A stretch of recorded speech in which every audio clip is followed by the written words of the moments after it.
En termes de récolte financière, je ne récolte absolument rien pour l'instant ici. Je dépense minimum 60 000 francs par jour ici pour rien que l'entretien des animaux. Si tu calcules ça par mois, ça te rend fou. Mais c'est moi, c'est ma décision. Je préfère ne pas manger. Je préfère punir ma famille de faim que de punir ces animaux de faim.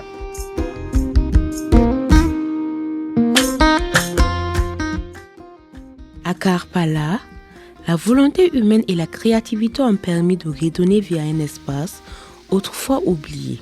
Là où s'entassaient les déchets, s'étend désormais un espace aménagé, marqué par la présence des animaux. Ce lieu, autrefois symbole de dégradation, est devenu un espace de vie. Ici, chaque installation raconte une transformation. Des matériaux rejetés ont été récupérés, puis transformés en œuvres artistiques. Le plastique, le métal et d'autres objets abandonnés ont trouvé une nouvelle utilité.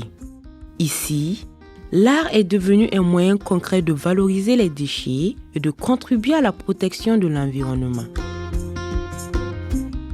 Cet espace avait ces réalités vraiment qui n'étaient pas vraiment appréciables. C'était carrément un dépotoir notoire. À ce lieu, c'était vraiment une zone à risque pour les riverains du quartier. J'habite juste à côté. Quand tu viens aujourd'hui, un coin où tu as trouvé que c'était un dépotoir, tu viens aujourd'hui et tu trouves ce cadre idéal-là, mais vraiment, on peut dire seulement que merci. Voilà, on a besoin de beaucoup d'hommes comme lui pour faire des dépotoirs comme un jardin. Derrière cette transformation se trouve Ibrahim Komi, plasticien burkinabé et initiateur du projet. Il a imaginé et construit ce parc avec patience et détermination. Un travail réalisé entièrement à la main, guidé par la passion et la volonté de redonner vie à cet espace. J'ai eu l'idée de le transformer à ce site écotouristique parce que ça manque.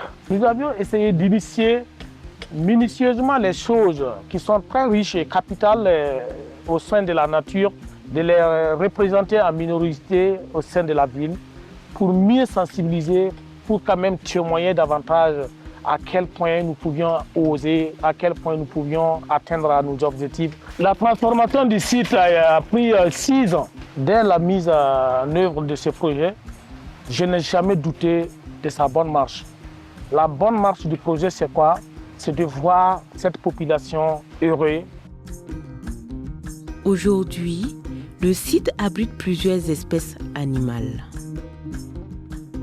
Vous pouvez découvrir sur ce site des espèces sauvages telles que les autruches. Et nous avions à la fois aussi des porc-épics, toute une famille de babouins, des civettes. Nous avions à la fois des oiseaux exotiques, nous avons des sacals, nous avons des pitons, nous avons à la fois aussi des agoutis, des tortues géants, des poissons. J'ai plus de 2 tonnes de poissons dans ces bassins que vous voyez, de diverses espèces, des kouailles, des sulures, des tilapias. On a aussi des varans. En tout cas, il y a d'autres espèces qui sont en train de venir.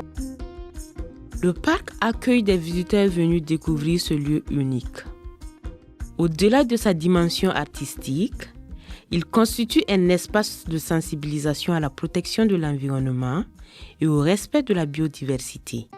On peut enregistrer plus de 2000 visiteurs ici.